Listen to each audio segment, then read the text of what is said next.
Et bonjour, bon, après la cuillère, on va faire la fourchette. Alors, ça c'était sauvegardé, on va partir d'un nouveau cube. Bon, on va faire comme avec la cuillère. Non, on va faire un peu différemment, tiens. On va faire une technique la fourchette, tiens, je vais partir des dents. Voilà. Alors, on va partir des dents, donc on va faire une dent. J'ai commencé par faire un S, Shift X, à partir du cube, hein, donc. Les dents c'est ça, c'est un cube comme ça. On va dire. Ouais, encore. Shift et X, un peu plus pointu. Voilà. Là j'ai une dent. Une dessus. Je fais. Oups, CTRL Z. Je vais la laisser là, celle-là. Je vais faire combien? 4 dents. 4 dents. Allez, une. Shift D. Pour dupliquer. Je reste appuyé sur CTRL. Et je vais en mettre une ici. Alors j'y suis à quoi? 1, 2, 3, 4. Shift D. CTRL reste appuyé. 1, 2, 3, 4. Je dois être bon là. Et Shift D. Je reste appuyé sur le contrôle. 1, 2, 3, 4. Et normalement, je dois avoir les mêmes séparations entre les deux. Voilà, j'ai deux carreaux et des poussières. Bon. On va dire que c'est bon. Ouais, c'est pas mal. Maintenant, bah, je vais aller sur le côté, la vue de droite, en ortho, en appuyant sur 3. Tiens, je vais vous mettre la visu de mes touches. Start Display en texte. Voilà. Et je le passe de l'autre côté. Voilà. Donc, je suis bien. Alors maintenant, on va. Je vais supprimer. Tiens, je vais mettre en haute face. Je vais supprimer ces faces-là. J'en ai pas besoin pour l'instant. Donc, X. Est-ce que j'ai besoin de ces faces? Ouais, j'en ai pas besoin. X face. CTRL Z. Parce que tout était sélectionné. Donc, je reprends que lui. Celui-là, Shift, Shift et Shift. Et XF. Normalement, j'ai fait des trous dans mes faces. Ok. Je mets en vue de côté. Et maintenant, je vais sélectionner en mode Edge. Celui-là, celui-là. Je fais une face en faisant F. Celui-là, celui-là. F. Celui-là, celui-là. F. Bon, il ne sait pas dans quel sens tourner les normales. Donc pour l'instant, on va laisser ça comme ça. C'est très bien. Et je vais maintenant sélectionner tout le tour en faisant Alt et en cliquant. Je sélectionne le tour de mes faces, de l'ensemble, et je fais un extrude sur les X en appuyant sur X. Voilà, comme ça, ça fait le côté où les lèvres se plaquent de la fourchette. Il y a les dents. Ça a des noms, tout ça, vous chercherez un peu sur Wikipédia. Je suis sûr que c'est un nom, la partie là c'est les dents, d'accord, mais ça c'est un nom. Peut-être le palais ou le pavé. Donc on va se mettre en vue dessus maintenant. Voilà, je vais refaire un dégradé comme ça. Donc je vais faire un E sur les X en appuyant X. Ok, je vais réduire un S sur les Y. Voilà. Même on va bien réduire parce que je vais partir de là pour faire mon manche. Alors le manche, soit je le fais carré et j'extrude directement, enfin rectangulaire on va dire, et j'extrude directement et ça continue, soit je fais un petit extrude, un E sur les X, voilà, et je le transforme en rond. Alors pour le transformer en rond, j'ai la loupe sélectionnée, je vais aller dans les Weight, non c'est pas le Weight Tool, c'est Loop Tool, et là j'ai Circle. Le Circle marche très bien. Loop Tool, c'est un add-on qu'il faut les rajouter dans vos add-ons si vous ne l'avez pas. Circle. Et voilà, ça me fait un beau rond. Je vais me mettre en vue de droite. en appuyant sur le point maintenant, en faisant 3 et le point pour bien centrer. Et là je m'aperçois que le tool il me l'a fait le rond, mais il me l'a bien twisté aussi, il l'a fait tourner. Donc je vais le faire tourner, tant que je suis sélectionné, une rotation en faisant R. Comme je suis en vue de droite, je peux me recaler en faisant bien attention ici, là, en prenant en compte d'aligner les bordures. Là je dois être pas mal. Le haut, le haut c'est bien droit. Je vais faire Shift pour diminuer la rotation. 15, 40. 16, non.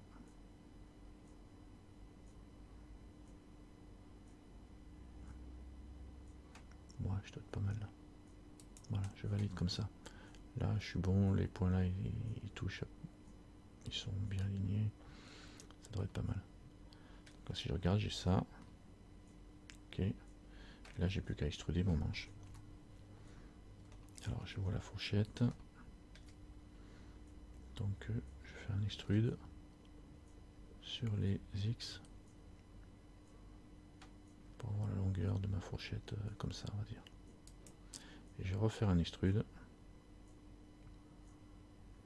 Bon, on verra après ça. Si je veux, quand je vais mettre du smooth, ça va peut-être faire du mal. Alors là, on va voir, on va réessayer. Hein. J'ai ma boucle qui est sélectionnée. Je vais refaire le Alt F. Bon, là, il me fait aussi un truc un peu bizarre. Il me fait un truc en Beautify. Si j'enlève le fil, ah ben voilà, j'enlève le Beautify ici, au niveau du remplissage. Il me fait un remplissage, mais avec des triangles et pas un truc un peu bizarre comme tout à l'heure. Et là, j'ai mis les triangles, et par contre, c'est des quads, ça, on va voir.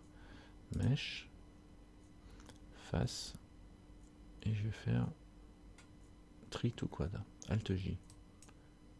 Bon, bah, il m'a fait des quads là, et celui-là, il n'a pas voulu me transformer en quad, c'est quand même abusé. 1, 2, 3, 4. Pourquoi il ne me l'a pas nettoyé? Je sais pas, il me l'a laissé en triangle.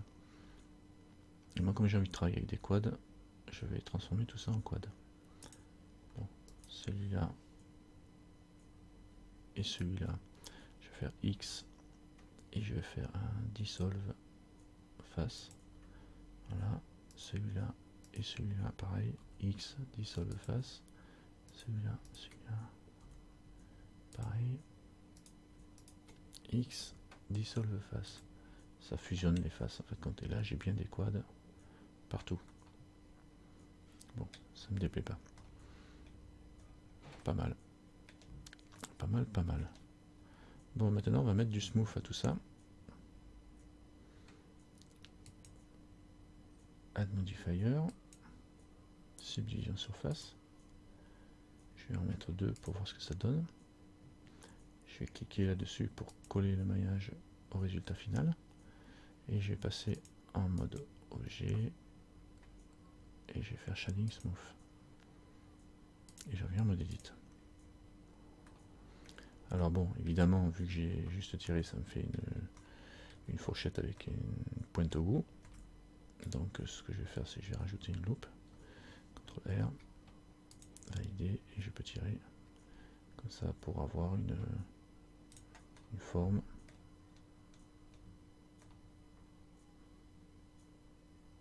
Avec quand je suis à l'horizontale, évidemment ça me le lisse dans ce sens là.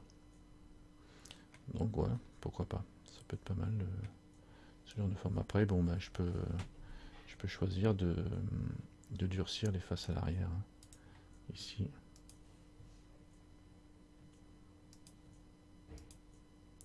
ou de venir sélectionner carrément la loupe ici. Ça c'est pénible, j'aime pas travailler. Voilà, je prends cette loupe là, celle-là, je rajoute les deux là. Voilà, j'ai toute la loupe à l'arrière. 1, 2. Je peux augmenter le min crease pour voir ce que ça donne. Min crease. Voilà. Min crease, on peut augmenter le système. Ça reste limite. C'est pas forcément comme ça que je le voyais. Donc moi je vais le faire arrondi autrement.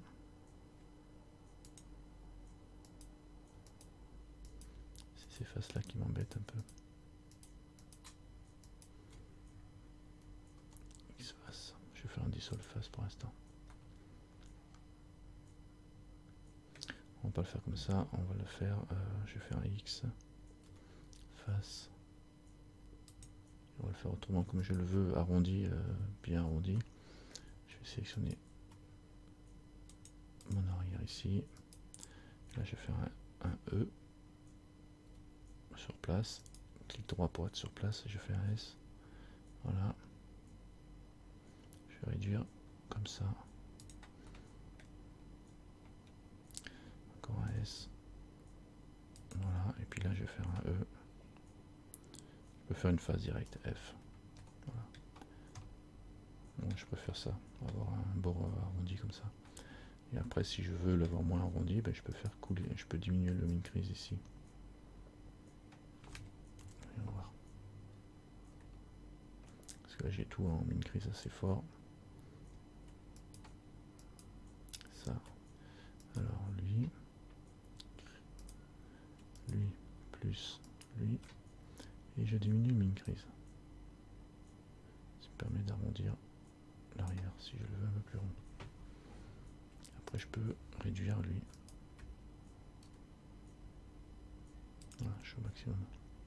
Après si je veux avoir plus rond encore, ben, je mets des loupes ici et je vais arranger le... Ouais, c'est pas mal comme ça. Bon. Je reviens à l'ensemble de ma fourchette OIS. Là, vous voyez, comme je suis en mode rotation sur la sélection. Ça fait que comme j'ai l'arrière qui est sélectionné, je vais tourner, je sais pas trop, c'est un peu embêtant. Donc il faut penser à cliquer pour avoir une autre sélection, une autre partie sélectionnée pour pouvoir tourner facilement autour de cette partie-là. C'est la manipulation. Alors ma fourchette ici, bah là pareil, hein, j'ai une forme qui est un peu, qui me plaît qu'à moitié. Donc je vais sélectionner cette loupe ici, si j'y arrive, voilà. Je vais faire un GG pour la rapprocher. Alors, si je la rapproche trop, elle va devenir plate, évidemment. Donc je reste un peu en arrière. Voilà, et je vais rajouter CTRL R, une loupe, voilà, pour durcir un peu le passage entre les deux. Comme ça c'est bien. Ça me va au niveau de la déformation, hein, c'est bon. Ici au niveau des dents, je vais passer en Z pour voir au travers. Je désélectionne tout, je vais faire un B ici en mode vertice. Alors je désélectionne tout, je fais un B. Je vais prendre ça parce que je veux durcir ces dents. Ici je veux que ce soit plus droit, voire même ça. Je vais prendre ça avec, voilà. Et je vais faire le min crease aussi. Voilà, avec le min crease je vais pouvoir durcir un peu les dents sans rajouter des loupes spécifiquement. Alors je m'arrête ici pour le... parce que je regarde les pointes, bon, là, je vais m'arrêter. Les pointes je vais les laisser comme ça d'abord, voilà. Et maintenant je vais sélectionner que ça, et là je vais l'augmenter. J'étais en Z là, voilà. J'appuie sur Z pour basculer, pour pouvoir sélectionner au travers, parce que ça me permet de mieux voir que je suis en Z et je vois mieux ce que je sélectionne. On peut aussi cliquer ici, et là quand on clique ici on sélectionne au travers, on voit aussi au travers. Donc du coup quand il est enclenché on peut facilement sélectionner tout ce qu'il y a d'un côté ou de l'autre. Et là pareil, et là j'ai augmenté par contre min crease sur celui-là, cette partie seule. Voilà, comme ça. Là on voit qu'il y a un peu du défaut d'ombrage. Pour ça je vais utiliser l'Edge Split, un modifier, Edge Split, voilà, qui durcit les angles quand ils atteignent un certain niveau.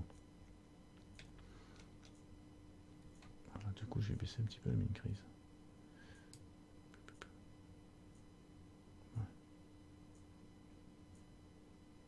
Comme ça. Voilà, comme ça j'ai les bordures ici, plus dur. Ouais, c'est pas mal ça.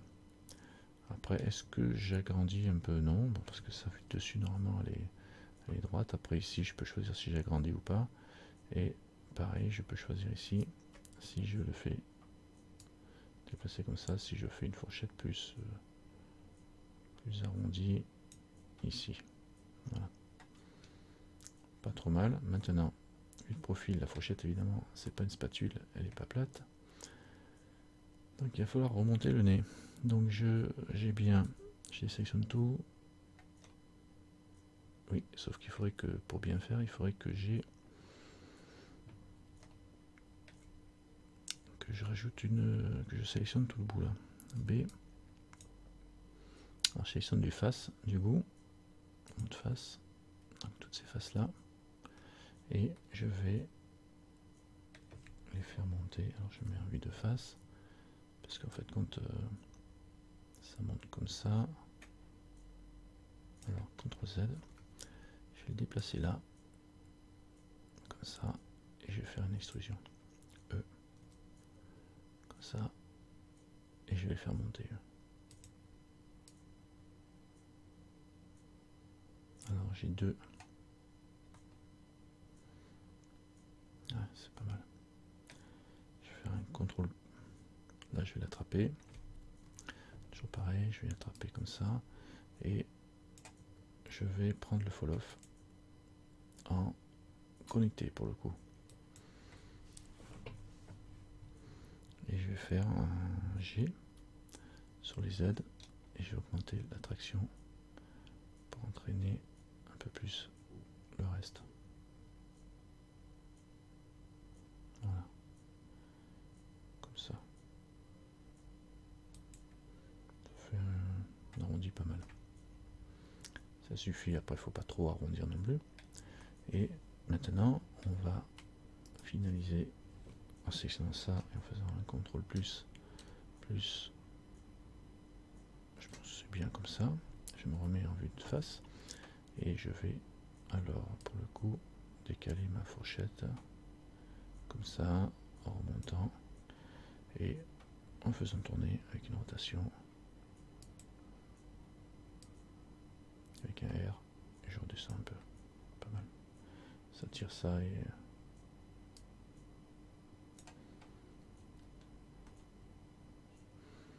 ça m'a fait quoi comme travail?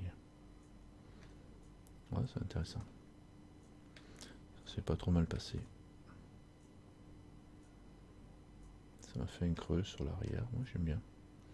J'aime bien le mouvement. Bon, si je veux avoir ici plus rond, que ce soit rond, parce que ça part plat, hein, plat et après ça part au rond. Si je veux le resserrer, j'ai juste à pousser un peu, à glisser un peu lui là. En mode edge, celui-là, je vais mettre un coup de circle dessus, voilà, pour qu'il soit plus rond. Comme ça, la jonction se fait mieux. Voilà, par contre, j'ai l'arrière de ma fourchette qui est creusée. Alors, je vais prendre lui et lui. Et je vais les remonter. Alors, j'ai toujours le fall off enclenché. Je vais diminuer la zone d'influence. Voilà. Pour entraîner les deux. Et le laisser à plat. Voilà, bon après à vous de construire votre cuillère, votre fourchette exactement comme vous voulez. On peut faire coulisser, pareil si j'attrape en coulissant le 1, je fais un GG pour le déplacer un peu. J'ai enlevé la zone d'influence pour pas qu'il tire trop, comme ça. Et celui-là pareil, je peux le faire tourner en faisant un R. Voilà. Comme ça. On a quelque chose d'assez souple. Et même si j'augmente un coup, bon, pas besoin d'augmenter trop non plus. Il faut rester assez low poly, quoi. Ça commence à faire. En mode OG, j'ai combien de faces là? Je suis à 2400 faces pour une fourchette. Ce qui est largement suffisant pour ce qu'on en fait. Après, il y a tout le travail. Si vous voulez faire des effets, des rayures, etc., on pourra le jouer en texture. Et une fois que vous êtes bon, eh ben, on va faire quoi? Je vais faire une opération simple. Je vais dire que l'origine qui est là se met sur la géométrie de mon objet. Donc je vais aller en mode objet, venir ici et je vais faire cette origine to géométrie, origine to géométrie. Là, ça me recentre l'origine sur ma fourchette. Et maintenant, je vais faire un Alt G, ce qui a pour effet de déplacer ma fourchette en point centré sur le 0. Enfin, ça dépasse pas la fourchette, ça dépasse l'origine. Comme je suis en mode objet, elle est venue avec. Alt G, ça met tous les compteurs à 0 et tout est bon ici. Quand je suis là, ben, j'enregistre ma fourchette. Fichier, save as. Puis je dois bien avoir une fourchette. Non, j'ai pas de nom de fourchette encore. Oh, ça ressemble un peu à la cuillère, le principe, c'est que je l'ai fait à l'envers. Voilà. Fourchette. Très bien. Il reste à faire le couteau. Bon, je vais vous le laisser faire, le couteau. Hein. Couteau, ou je le ferai peut-être moi aussi. Couteau, assiette, verre, etc. C'est parti. Allez, à vous de jouer.